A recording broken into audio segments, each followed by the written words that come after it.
Ahí estamos iniciando nuestra reunión. Buenos días. Hola, ¿qué tal? Un gran saludo a todos.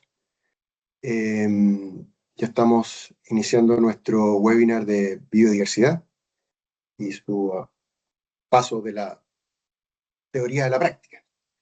Así que de la guía a la práctica. Así que tengan todos muy buenas tardes ya. Bueno, me acompaña ahora Sebastián Sá, que lo vamos a presentar después formalmente. Eh, Mira, se sigue uniendo gente a la reunión. Así que quería dejarlos invitados a un video que tenemos preparado, un video institucional. Para los que no nos conocen, ahí hay una gran muestra de todo lo que estamos haciendo, pero también damos tiempo a que se siga uniendo más gente, porque veo que se siguen sumando. Así que por favor, pasamos al video.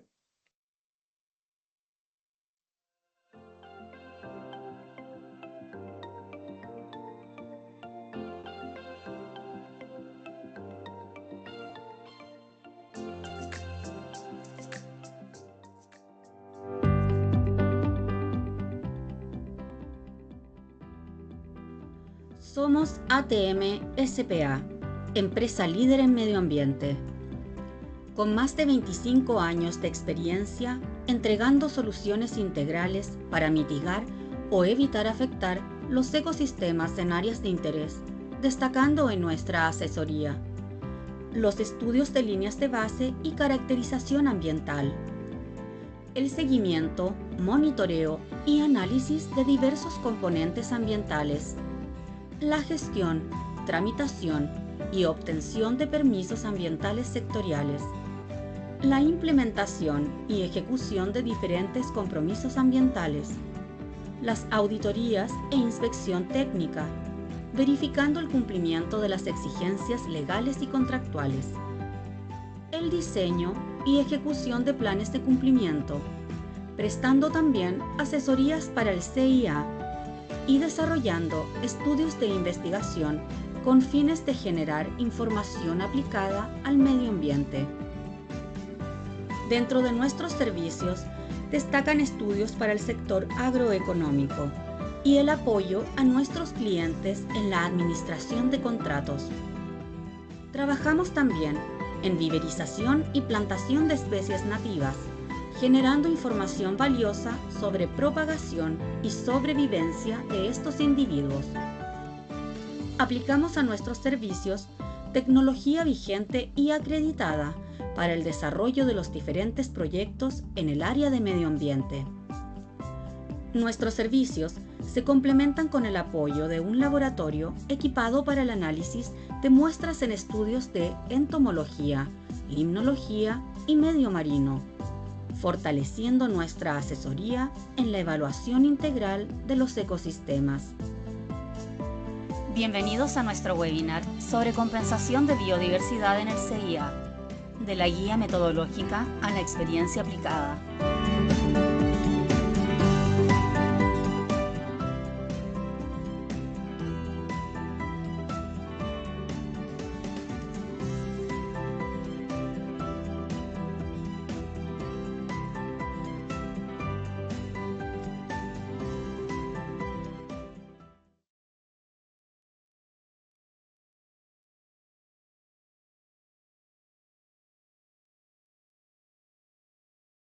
Bueno, ahí ese era un video para que vieran un poco todas las actividades que realizamos en temas medioambientales. Pueden darse una idea de todos los componentes que abordamos y cómo los desarrollamos. Eh, bueno, yo creo que ya estamos bastante inscritos y en pro del tiempo vamos a dar comienzo a nuestro webinar de hoy. Y ahí quería ver la siguiente diapositiva para contarles un poco, en resumen, desde qué año estamos constituidos. Nosotros estamos desde el año 99 entregando soluciones ambientales. Partimos como empresa este año y siempre hemos desarrollado temas en un principio a la industria minera, que obviamente continuamos generando eso, nuestros principales clientes, y asesoramos en general en temas medioambientales, empresas del área industrial, También abordamos las distintas etapas de los proyectos, en su etapa de ingeniería, preoperación, construcción, operación y cierre, siempre buscando soluciones que estén bajo el amparo de la normativa ambiental vigente y que sean efectivas. Bueno, somos reconocidos por la calidad de nuestros servicios, nuestros clientes siempre estamos en pro de su desarrollo y de apoyo a sus proyectos, y somos un referente en el desarrollo integral y sostenible del sector productivo del país. Tenemos un equipo también multidisciplinario con más de 25 años de experiencia en el área de la temática ambiental. Así que, bueno, ahora quería, como les había comentado, nos acompaña Sebastián Sá. Quería presentarlo. Él es ingeniero forestal de la Universidad de Chile. Ya está con nosotros más de 6 años, digamos, la experiencia de él. Ha estado trabajando en proyectos de medio ambiente, específicamente en el área forestal y el componente flora y vegetación. Sin embargo, en el tema de biodiversidad es una mirada más integral, digamos, que incorpora otros componentes como fauna, ecosistemas acuáticos continentales, entomología, bueno, etcétera. Y él ha estado liderando un poco esta integración, aparte de su especialidad de flora, también ha estado viendo la integración de los otros componentes. Así que él nos va a acompañar. Bueno, también contarles que él ha estado trabajando en la toma de datos en terreno, específicamente en inventarios forestales, elaboración de informes, cumplimientos, permisos y todo lo que tiene relación con nuestra temática de especialista. Pero como les digo, él también ha tomado en este buscar cómo eh, realizar este trabajo integral de biodiversidad, él también lo ha desarrollado. Bueno, yo también, Germán Espejo, soy socio fundador de ATM, también cuento con varios años ahí de experiencia, hemos trabajado también, como les decía, en todo el área de medio ambiente y sustentabilidad para la industria minera principalmente y de generación de energía. Y bueno, he estado siempre en el tema de medio ambiente también dentro de la empresa. Y ahora quería dejarlos entonces con Sebastián para que inicie el webinar propiamente tal. También recordarles que las consultas que vayan teniendo las pueden generar en el chat. Ahí las pueden ir escribiendo y nosotros al final de la presentación las vamos a ir leyendo y vamos a ir dando una respuesta a sus inquietudes. Así que también les recuerdo eso, las consultas en el chat y al final las revisamos. Así que, bueno, Sebastián, muchas gracias y adelante nomás con tu presentación.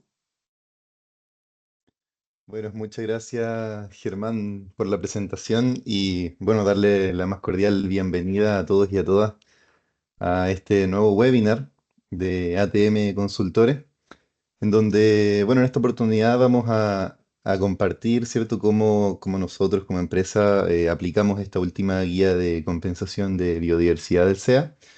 Y también explicar cómo desde una mirada técnica y práctica y con más de 25 años de experiencia de terreno logramos abordar este tipo de situaciones. Así que bueno, el principal objetivo, como les comentaba, de este webinar es compartir cómo nosotros desde ATM interpretamos y aplicamos esta nueva guía metodológica y más allá de en esta oportunidad ir repitiendo la metodología, ¿cierto? Nosotros queremos mostrar cómo este documento se traduce en decisiones técnicas reales y cómo vamos enfrentando sus desafíos y cómo vamos aportando un valor a la gestión ambiental a través de la experiencia y obviamente el juicio profesional. Entonces, bueno, acá yo este webinar lo dividí en tres módulos principales, ¿cierto? Donde en una primera instancia vamos a conocer o dar este contexto inicial y cuál es la visión que nosotros tenemos como empresa. En el segundo bloque nos adentramos a cómo vamos interpretando la metodología, ¿cierto? Y cómo ésta se va aplicando en diversas situaciones. Y por último, vamos a ir cerrando en este último bloque, mostrando la experiencia práctica y los desafíos que nos ha tocado ir enfrentando en proyectos reales y cómo el criterio técnico nos ha permitido resolverlo. Entonces, bueno, entrando acá al bloque de cuál es el contexto, me gustaría partir primero desde una mirada general por qué entendemos nosotros con respecto al término biodiversidad. Entonces, bueno, cuando nosotros hablamos de biodiversidad, no solamente estamos hablando de este listado de especies de flora o de fauna, sino que también se habla de una red completa de interacciones que sostienen a los ecosistemas. Y por lo tanto, más que la suma de especies, nosotros lo vemos como la red de interacciones que sostiene la vida y los procesos ecológicos. Entonces, bueno, esta visión más integrada y más holística de lo que representa un ecosistema es precisamente lo que impulsa esta nueva guía metodológica. Ya pasa de medir componentes aislados, ¿cierto?, a comprender la biodiversidad como un sistema ecológico completo. Entonces, bueno, acá nosotros vemos que la biodiversidad no es solamente este inventario biológico, sino que también incluye otros componentes como su estructura, sus funciones y sus dinámicas, tanto de los de ecosistemas terrestres como acuáticos. Entonces, hacer la evaluación de esta biodiversidad implica entender cómo interactúan estos componentes bióticos y abióticos dentro de un territorio. Entonces, bueno, acá para dar un poco de contexto, se presenta cómo ha ido evolucionando las guías de compensación de biodiversidad en el CIA. Entonces, bueno, como todos sabrán, en el 2014 sale esta primera edición para la compensación de la biodiversidad, en la cual se abordan ciertos temas y se plantea, se da este puntapié inicial, pero se abordaban también quizás los componentes de una manera un poco más independiente y por lo tanto esta compensación era de repente un poco más difusa, donde había alguna desigualdad técnica, ¿cierto?, entre algunos documentos y otros, en realidad sin muchos criterios comunes y también evidentemente se dificultaba la evaluación y el seguimiento. Entonces, bueno, en el 2022 nace la segunda edición de la Guía de Compensación de Biodiversidad y en conjunto sale su documento, su guía metodológica para realizar este tipo de análisis. Entonces, bueno, es en 2023 donde sale una segunda edición donde se corrigen algunas cosas, ¿cierto? Se modifican algunos parámetros, pero en esencia sigue conservando la misma estructura y el mismo propósito. Entonces, bueno, el SEA, en línea también con la Estrategia Nacional de Biodiversidad 2017-2030, entonces buscaba cerrar esta brecha que se generaba, ¿cierto? Además que no había sido actualizada en muchos años, desde 2014, y estas guías, naciendo en 2022 y siendo editada en 2023, nacen con esta propuesta de una metodología estandarizada, ¿cierto?, que busca garantizar la pérdida neta cero de biodiversidad, sin reemplazar, por supuesto, el criterio técnico del evaluador ni el consultor. Entonces, bueno, como les iba comentando, el propósito de la guía es unificar, ¿cierto?, estos criterios y reducir la discrecionalidad, entregar un lenguaje común, ¿cierto? Pero sin eliminar, evidentemente, la necesidad de este juicio experto. Y propone tres niveles metodológicos, los cuales corresponden a mapas de biodiversidad, o sea, mapas de relevancia, perdón, una matriz de componentes clave de biodiversidad y finalmente la métrica para la evaluación de la pérdida y la ganancia. ¿Ya? Entonces, acá es muy importante destacar que, por lo tanto, cada proyecto tiene sus realidades y necesidades distintas en virtud de estos tres niveles que se evalúan.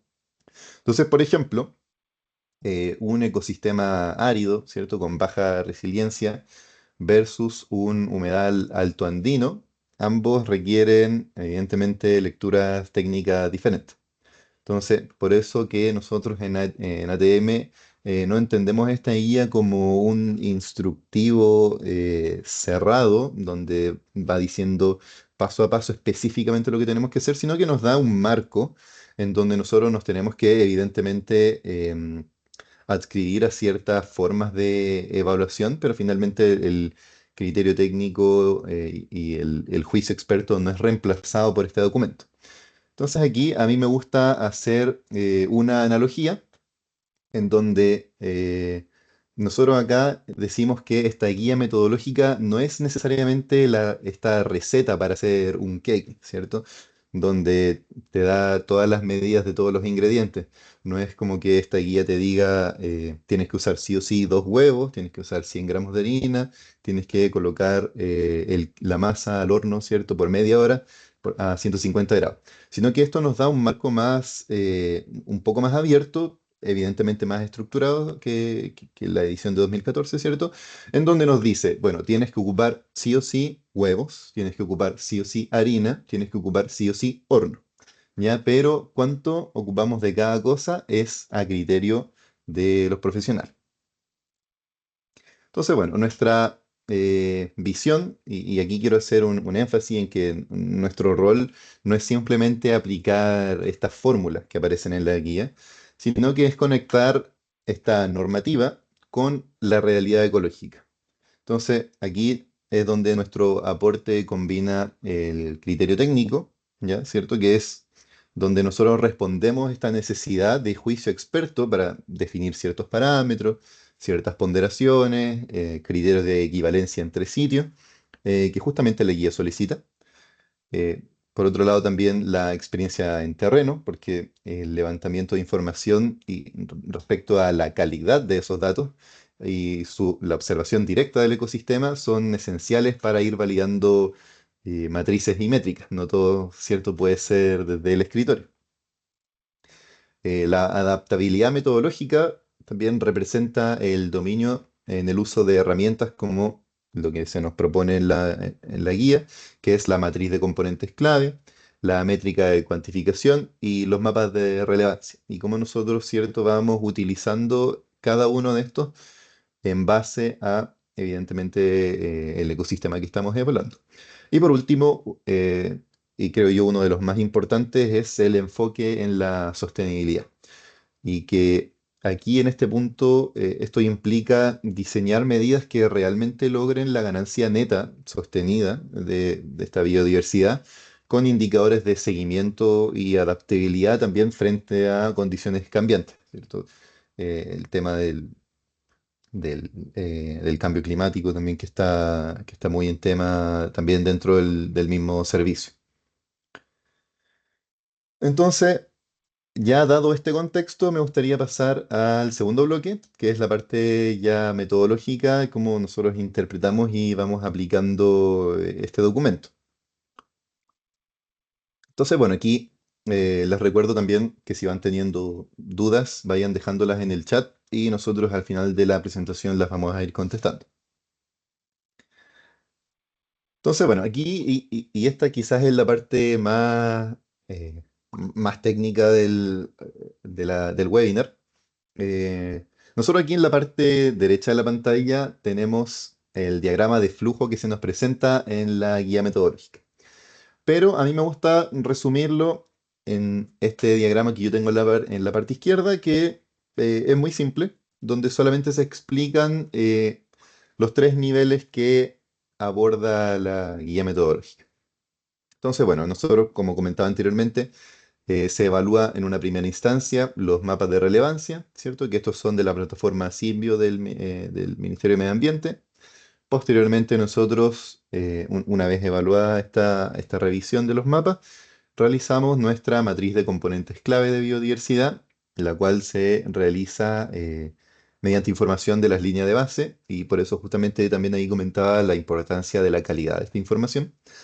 Y por último, ya elaborada esta matriz de componentes clave, uno se va de lleno a la métrica de cuantificación, que es esta fórmula que nos explica la guía, ¿cierto? Con valores que se definen mediante ciertas ponderaciones, y aquí es donde se involucra la mayor parte del trabajo técnico y del juicio experto. Y bueno, comentarles también de que esto se realiza evidentemente tanto para el sitio que se está afectando como para el sitio donde se plantea realizar esta compensación. Entonces, acá tenemos los mapas Simbio del Ministerio de Medio Ambiente. acá se observa de que, dependiendo también cómo estemos evaluando, si es que estamos viéndolo desde un punto de vista de ecosistema terrestre o si es que estamos evaluando un sistema acuático continental, evidentemente no tienen las mismas ponderaciones, ¿cierto? Y es aquí donde estos mapas Symbio nos entregan nuestro marco de referencia, ¿cierto? Entonces, aquí de todas maneras nuestro valor técnico está en cómo nosotros usamos esta información para ir anticipando ciertos desafíos, ya sea de equivalencia o de seleccionar correctamente las zonas potenciales o de repente de qué dificultades se nos pueden ir presentando en el camino, si es que estamos en una zona de relevancia muy alta. Los impactos nos van a perjudicar mucho más de que si estuviésemos en un área de relevancia baja o muy baja, ¿cierto? Entonces, esto nos da también esta primera mirada, ¿cierto? Este big picture de cómo nosotros vamos a ir abordando esta guía metodológica. Entonces, nosotros acá identificamos condiciones de riesgos donde se evalúa estos mapas se evalúan viendo temas de fragmentación, presión entrópica, degradación potencial. Entonces, todo eso a nosotros nos va indicando cuáles son los factores condicionantes y los riesgos a los que nos estamos enfrentando. Y también podemos ir priorizando ciertos sitios de compensación, ¿cierto? Que dentro de una misma categoría de relevancia tengan mejor potencial de recuperación y manejo adaptativo. Posteriormente, en el nivel 2 de la matriz de componentes clave, y es aquí donde comienza también ya más de lleno este trabajo técnico. Aquí la guía plantea que la matriz se construye a partir de los componentes bióticos presentes en esta área de afectación y en las zonas potenciales de compensación, pero para hacerlo correctamente se necesita información robusta, que sea representativa y que haya sido levantada también, evidentemente, con criterio técnico y con este criterio profesional. Y por lo tanto, es la línea de base, el insumo que define estos componentes clave y establece estas equivalencias funcionales. Entonces, ¿por qué esto es importante? Porque esta matriz solamente puede reflejar adecuadamente la biodiversidad si es que está construida sobre datos de calidad. Eso es muy importante. Entonces, en la práctica, también un insumo deficiente podría llevar a decisiones de compensación incorrectas. O de repente podríamos decir que un ecosistema no es igual a otro, siendo que en realidad sí lo son. Entonces, es muy importante contar con estos insumos de calidad.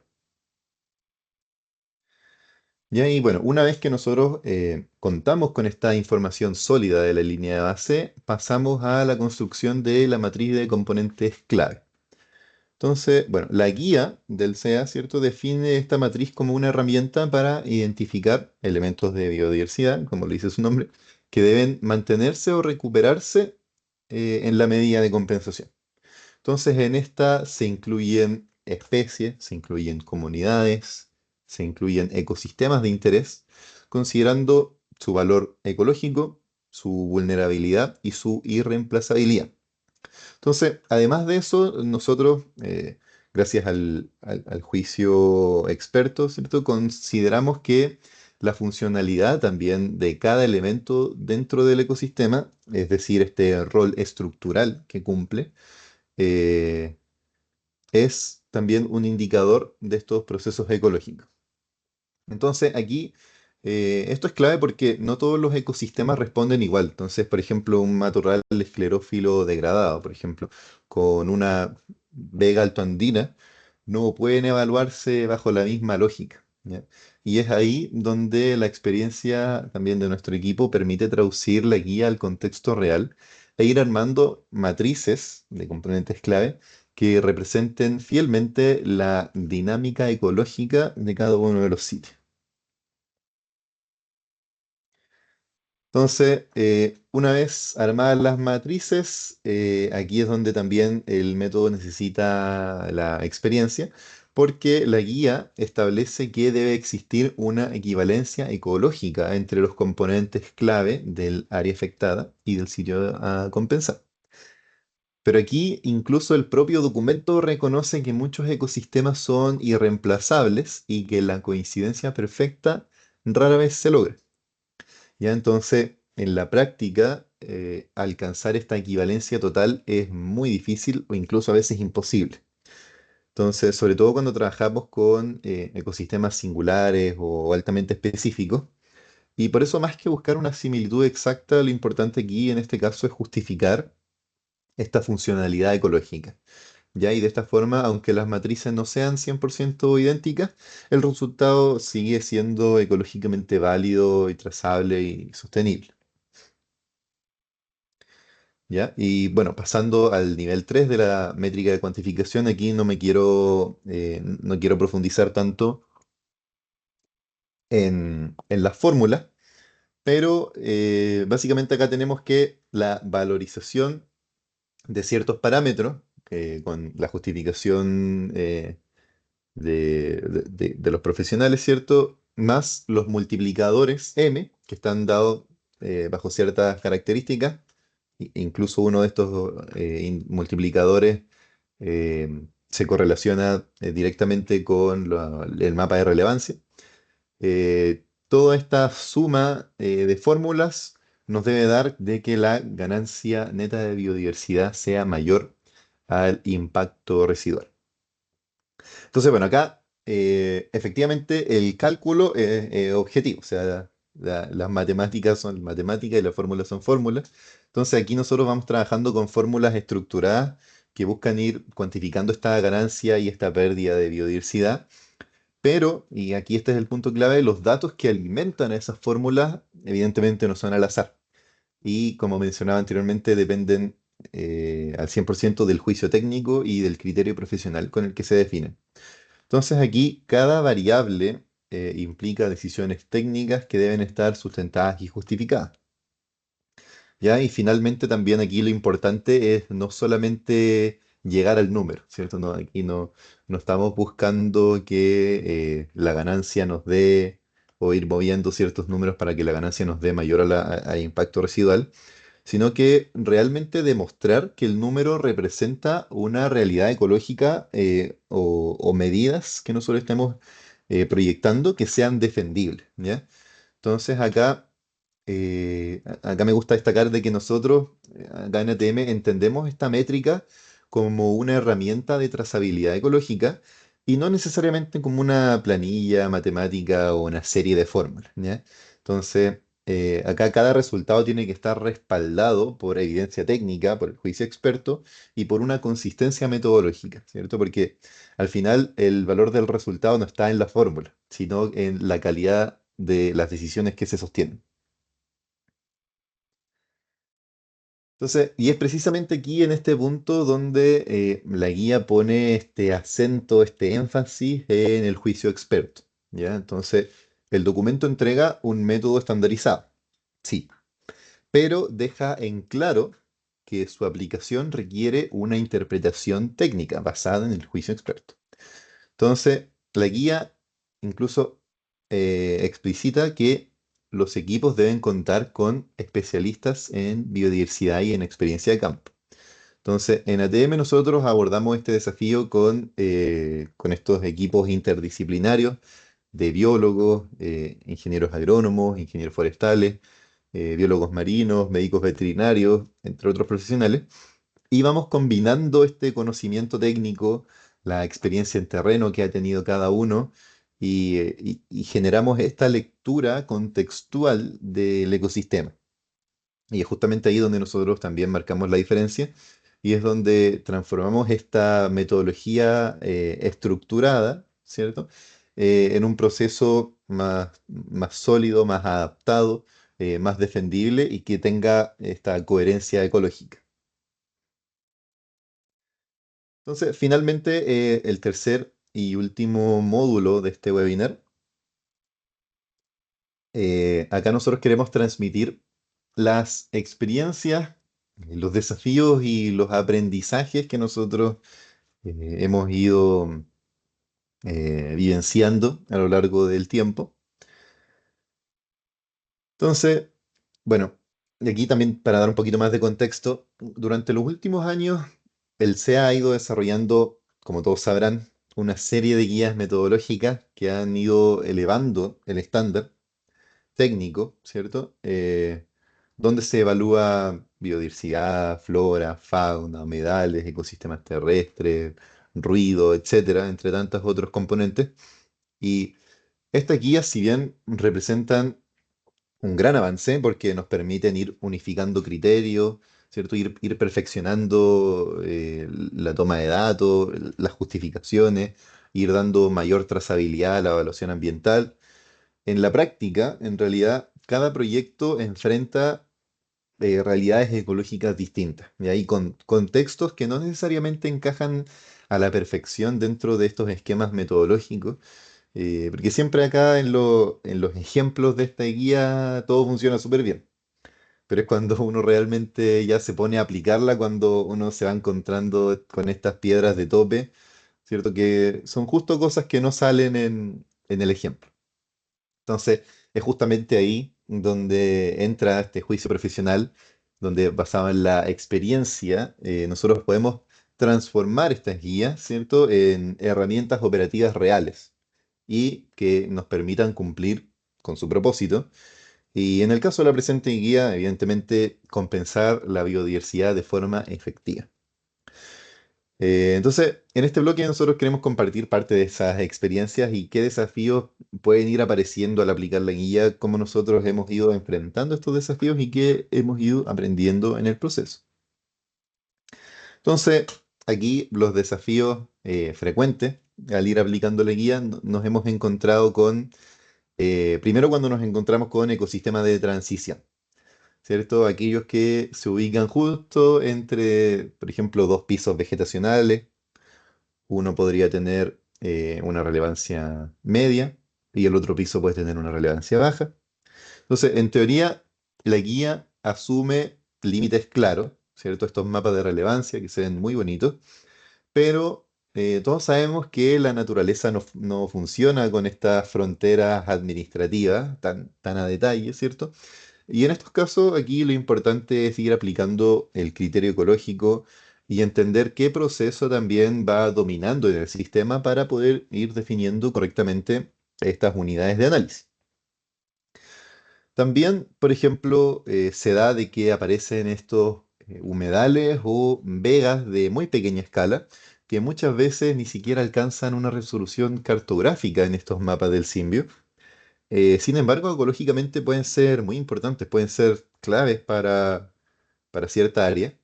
Y ahí el levantamiento de terreno y la interpretación de los profesionales son los que nos permite ir sosteniendo estas decisiones técnicas.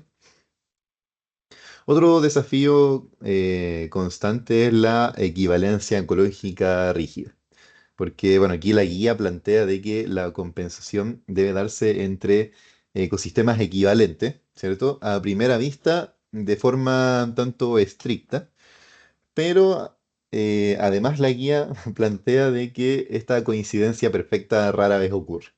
Entonces, bueno, nosotros en ATM abordamos eso justificando también la funcionalidad ecosistémica y no solamente con la coincidencia de especies. O sea, evidentemente tiene que haber un porcentaje significativo, ¿cierto? Porque estamos comparando ecosistemas que podamos definir de que son equivalentes, pero también evidentemente la funcionalidad ecológica o los procesos que ocurren dentro de cada ecosistema, eso también tiene que ser equivalente.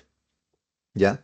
También nos encontramos con algunas dificultades al ir seleccionando especies clave, especialmente en ecosistemas muy diversos, ya que estos listados también quedan muy grandes y pareciera que restan relevancia a especies que son realmente importantes para el funcionamiento del ecosistema, ¿cierto? Entonces, bueno, en estos casos nosotros también aplicamos matrices jerarquizadas priorizando también especies que evidentemente a partir de todos los criterios que menciona la guía para ser seleccionado, eh, también se incorpore el rol funcional, el rol estructural y no solamente aquellas con valor de conservación, que evidentemente también son muy importantes. Y finalmente también hay sitios degradados que según la guía pueden presentar el mismo valor M1, que el M1 es el de los mapas Symbio, que un ecosistema bien conservado. Porque bueno, aquí estos mapas mezclan una infinidad de variables, entonces de repente, y bueno, también a cierta escala de trabajo, entonces cuando uno llega a ver estos ecosistemas, ¿cierto? Se da cuenta de que de repente quizás algunas cosas no pueden coincidir muy bien con lo que menciona esta plataforma. Y también se pueden ir presentando ecosistemas degradados que hayan ido perdiendo, ¿cierto? Sus funciones ecológicas y por lo tanto de repente requieren un esfuerzo mayor para ir logrando ganancias efectivas. O se nos puede dar ecosistemas bien conservados, ¿cierto? Donde la compensación eh, tiene un menor margen, un menor delta para generar esta ganancia, ¿cierto? Y en ambos casos el criterio técnico y la interpretación ecológica aquí es clave para determinar si la compensación realmente aporta valor y coherencia funcional. Entonces aquí todos estos ejemplos reflejan una misma idea, ¿ya? Y vuelvo a la analogía de la receta, ya que la guía entrega el marco metodológico, ¿cierto? Que nos dice, tienes que usar horno, tienes que usar harina, tienes que usar huevos, pero las decisiones requieren criterio, evidencia y experiencia. ¿Ya? O sea, definir que vamos a ocupar dos huevos, no cuatro. Definir que vamos a ocupar 100 gramos de harina porque con 200 gramos de harina el que va a quedar seco, ¿cierto? Que tenemos que colocarlo 30 minutos a 200 grados y no a 300 grados porque se nos puede quemar. Entonces ahí es donde entra el juicio en la toma de decisiones. Entonces, de cada uno de estos desafíos nosotros hemos ido aprendiendo algo. Lo primero es que solo aplicar la guía no basta, ¿cierto? Hay que entenderla, hay que interpretarla, hay que contextualizarla y hay que justificar cada decisión con base ecológica. En segundo, que los ecosistemas no responden a fórmulas. ¿Ya? Algunos podrán tener ciertas similitudes, pero comportamientos totalmente distintos. Por eso la observación en terreno y la comprensión de los procesos es fundamental. Tercero, que la colaboración interdisciplinaria es clave, ¿ya? Ya que ningún componente de la biodiversidad se explica por sí solo. Cuando, por ejemplo, en nuestro caso, biólogos, ingenieros forestales, ingenieros agrónomos, biólogos marinos, veterinarios, trabajamos en conjunto, la interpretación se vuelve mucho más completa y las medidas mucho más efectivas. ¿Ya? Y finalmente hemos aprendido también de que el juicio profesional que nos ha brindado la experiencia es nuestro mayor diferencial técnico. O sea, no se trata solo de conocer la guía, todos nos podemos saber la guía de memoria, ¿cierto?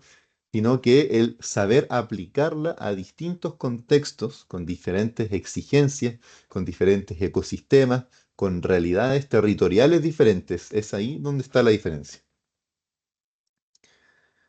Entonces, bueno, ya para ir cerrando este webinar, quiero destacar de que todo lo que hemos visto se reduce en esta idea central que yo les comento. ¿Cierto? La guía entrega el marco metodológico y nosotros, los consultores, hacemos funcionar este marco en la práctica.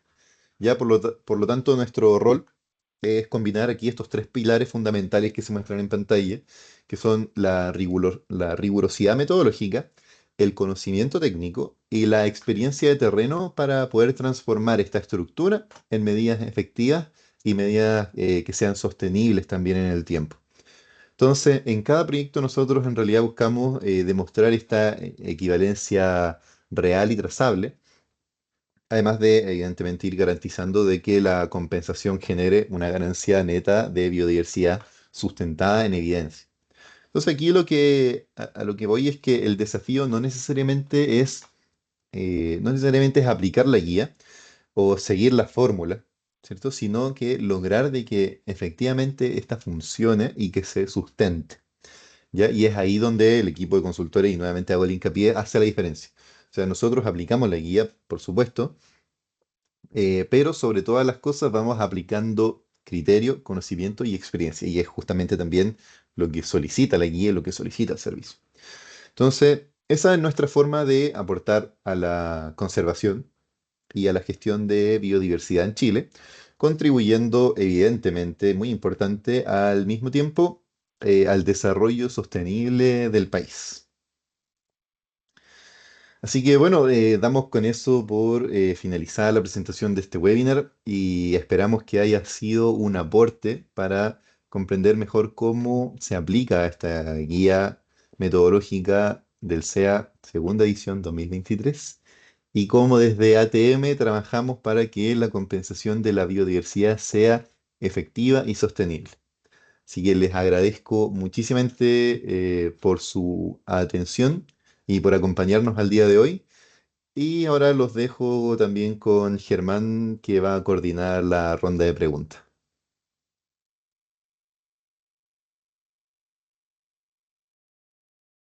Muchas gracias, Seba. Excelente la presentación, te lo agradecemos. Yo creo que hay varias consultas respecto a estos temas. Vamos a revisar el chat porque han estado llegando ahí alguna de ellas. Eh, Vamos a partir, déjame ver acá. Mira, Fabián Soriano nos pregunta, para demostrar la equivalencia del sitio de compensación y del área de influencia, me imagino, ¿el número de campañas tiene que ser el mismo o pueden ser menos? Por ejemplo, un EIA tiene 4 campañas, pero el área de compensación no siempre se pueden abordar las 4 campañas estacionales, digamos, por el tiempo de emitir los documentos y la determinación de las áreas de compensación. Claro, por supuesto, esa es una muy buena pregunta y de hecho a nosotros nos ha pasado también de que hemos trabajado con algunos clientes en donde efectivamente no se puede ir durante estas 4 campañas a tomar información del área de compensación. Entonces, bueno, acá efectivamente en la guía no se menciona de una manera explícita la cantidad de campañas, pero siempre es muy importante, y aquí vuelvo nuevamente a lo que sí menciona la guía, que es justificar cosas con el juicio experto. Entonces, si nosotros realmente podemos justificar de que, por ejemplo, con 2 campañas nosotros podemos definir bien el sitio de compensación, eh, no habría ningún problema. Ahora, si es que nosotros, por ejemplo, detectamos de que en el área de influencia, con estas 4 campañas, en realidad estamos dando una lectura mucho más detallada de lo que nosotros podemos obtener con 2 campañas en el sitio de compensación, ahí evidentemente se recomienda o una campaña adicional o igualar que en ambas áreas se cuenten con estas 4 campañas, porque ahí nuevamente vuelvo a que la calidad de los insumos tiene que ser muy buena para poder asegurar la equivalencia, para poder determinar qué tanto margen nosotros tenemos para dar a la compensación, ¿cierto? Este delta. Entonces, la verdad es que esas son cosas que se van viendo en el camino y que de todas maneras aquí lo más importante es considerar una buena cantidad, un buen insumo para el levantamiento del sitio de compensación. Súper, espero que haya cumplido ahí las consultas de nuestro invitado. Mira, aquí Diego también nos pregunta, Diego Drobo, Sebastián, me surge la duda si han tenido experiencias al momento de la elección de los sitios de compensación. En general, estos sitios responden a propiedades que han adquirido el cliente de manera previa. Por otro lado, ¿han propuesto ustedes áreas de compensación? Y si es así, ¿qué criterios fueron los más relevantes? Claro, efectivamente se han dado los dos escenarios. O también llegan muchas propuestas donde el cliente ya tiene predefinido su área de compensación. Entonces, siempre se hace un levantamiento rápido, en realidad, porque bueno, eh, esto va más en línea con el diagrama de flujo que yo mostraba, este que era un poco más complejo que yo había simplificado, pero eh, En realidad, el proceso, según la guía metodológica, tiene que ser primero de que yo evalúo el área que voy a afectar en sus tres niveles y posteriormente yo evalúo hasta el segundo nivel el área de compensación. Si es que no se da, y aquí este es el único requisito que me pide la guía, si es que no se da la equivalencia entre ambas áreas, aquí el sitio de compensación no podemos proponer ese sitio. Entonces, se ha dado de que algunos clientes han propuesto áreas de compensación con esta información ya previamente levantada incluso, en donde nosotros validamos esta información y decimos, sí, esto tiene mucho potencial para ser un área de compensación. Pero también se puede dar la situación de que el cliente venga con un área de compensación en donde nosotros en realidad miremos a grandes rasgos y encontremos difícil realizar la compensación en el sitio, ya sea por la equivalencia de la matriz, ya sea por encontrarse en un lugar que esté muy bueno, que tenga un poco delta de ganancia de biodiversidad, etcétera. En realidad se pueden dar muchos escenarios.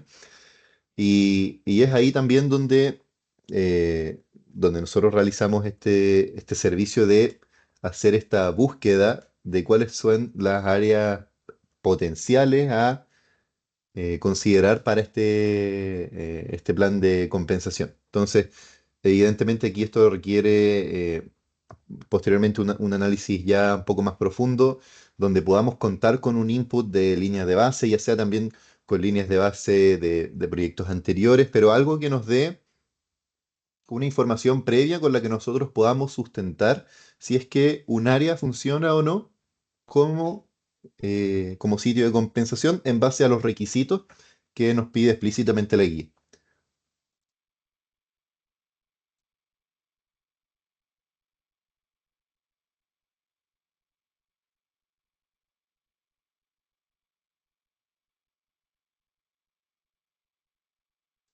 Germán, creo que está silenciado.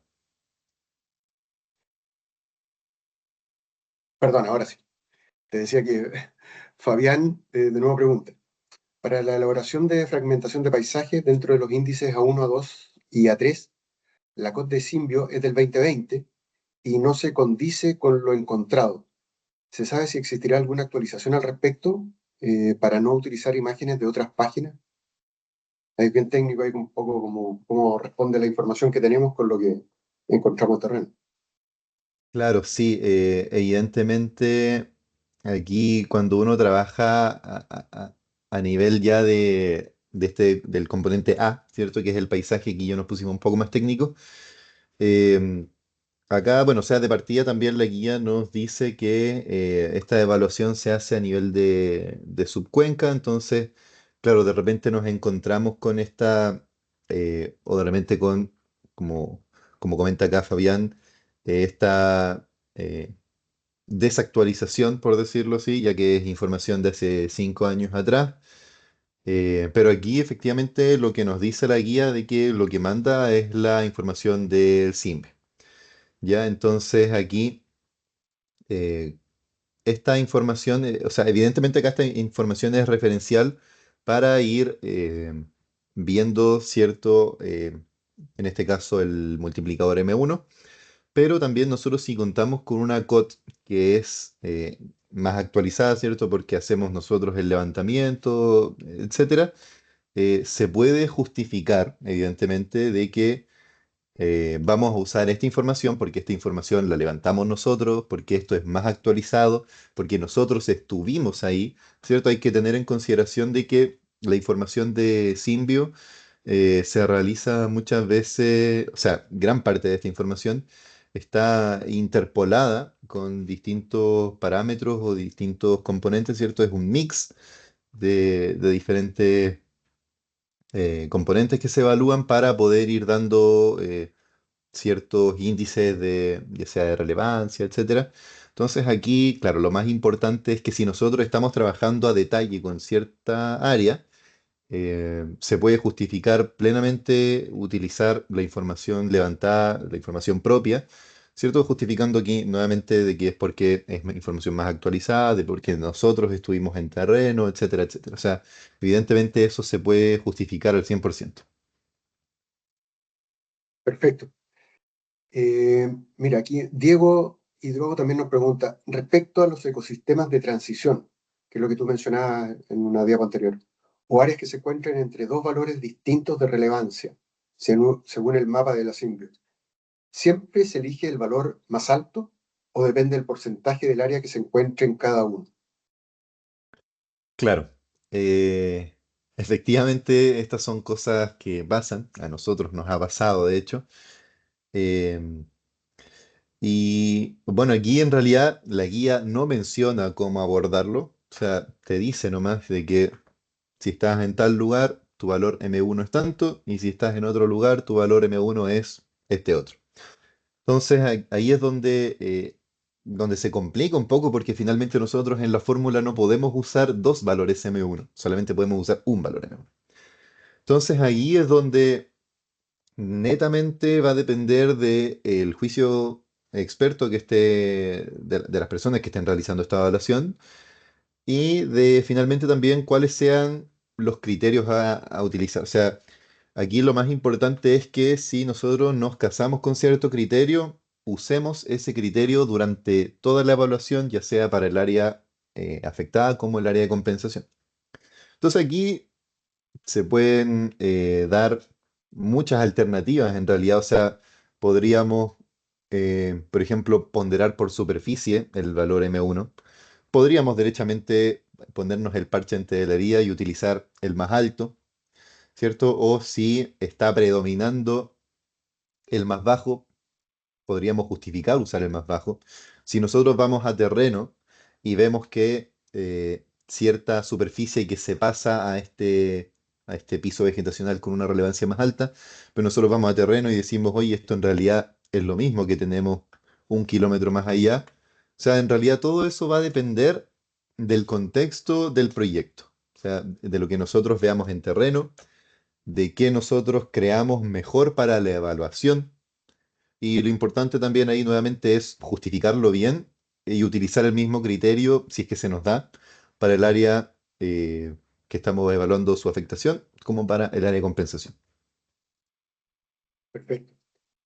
Oye, también ahí Diego también era con otra pregunta al tiro y dice, y sobre otro tema que tocaste en los desafíos, en el caso de áreas que tengan una superficie muy baja, como Las Vegas que estabas mencionando ahí, o pequeños humedales, ¿cómo aplicar las métricas de la guía que suponen hacer cálculos a escala de paisaje? ¿Cómo se ha resuelto esta problemática? Claro, también es una muy buena pregunta y también son cosas que a nosotros nos han pasado. Y bueno, o sea, justamente y lo que comentaba también respondiendo a una pregunta anterior, la guía menciona de que esta evaluación de paisaje se realiza a escala de subcuenca. Entonces, de repente nosotros podemos tener áreas muy pequeñas que, por ejemplo, su desaparición no nos afecta en lo más mínimo a cuando realizamos esta evaluación de fragmentación. Puede que sea eh, no significativo la disminución, ¿cierto? Podemos estar evaluando esta fragmentación y descontarse apenas en unos decimales que en realidad no nos dan ningún peso para nosotros decir, mira, efectivamente hay una diferencia entre la situación inicial y la situación final. Entonces, en ese caso también es muy importante justificar la toma de la decisión, en donde, por ejemplo, se podría decir, mira, nosotros no vamos a evaluar a nivel de paisaje porque estamos abordando una superficie que implica el 0,00 tanto por ciento de la subcuenca. Y en realidad nosotros hicimos este análisis de fragmentación, por ejemplo, y nos daba incluso el mismo valor o con un decimal de diferencia. Entonces, en ese caso también se puede evidentemente justificar. Y aquí también quiero recalcar que la evaluación de paisaje, también para los que tengan o para los que les surja la duda, este concepto no es el mismo que se plantea en la ley 19.300. Aquí se evalúa en otra perspectiva, otro punto de vista del paisaje, que es justamente este tema de la fragmentación, la diversidad de parches, etcétera.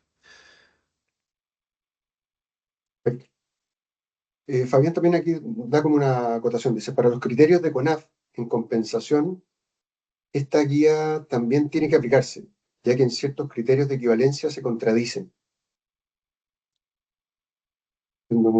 Parece que es como una acotación ahí de Fabián. Ujú, sí, por supuesto. O sea, aquí esta guía, o sea, es un marco que nace en base a otros estudios o propuestas de organizaciones internacionales. Entonces, esto es algo que se lleva realizando hace poco en el país. Es algo que evidentemente todavía está en perfeccionamiento, ¿cierto? Pero aquí nos da un marco que nosotros entender esta forma de abordar este tipo de situaciones es donde efectivamente se valora más para tener esta estandarización de las evaluaciones. Perfecto. Mira, aquí nos consultan así datos prácticos. Dice, ¿cuántos planes de compensación han aprobado? ¿Puedes dar un ejemplo del proyecto concreto en el SEIA? Hemos trabajado en varios de estos proyectos, pero podrías decirle no sé, el último que estamos participando, quizás aclarar un poco ahí que entiendo que todavía no está aprobado. Sí, el último proyecto que nosotros hemos abordado con este plan de compensación y de que todavía no está en tramitaciones con un cliente minero, ya en el sector de Calama. Entonces ahí justamente se nos da este tipo de situaciones donde tenemos sectores con pequeños humedales, ciertos sectores con algunos afloramientos, sectores con especies en categoría de conservación. Perfecto. Bueno, ahí les recordamos también que todos los que necesiten información nos pueden contactar en nuestra página. Ahí está el link. Y dice ahí ejemplo de proyecto aprobado, por favor. Nosotros aprobamos hace ya varios años un proyecto que era en White Mountain, que también fue en el área de Atacama, en la región de Atacama. Era un proyecto de tierras raras y ese también fue uno de los primeros proyectos que participamos en el SEIA. Ahí tienen un ejemplo y está aprobado.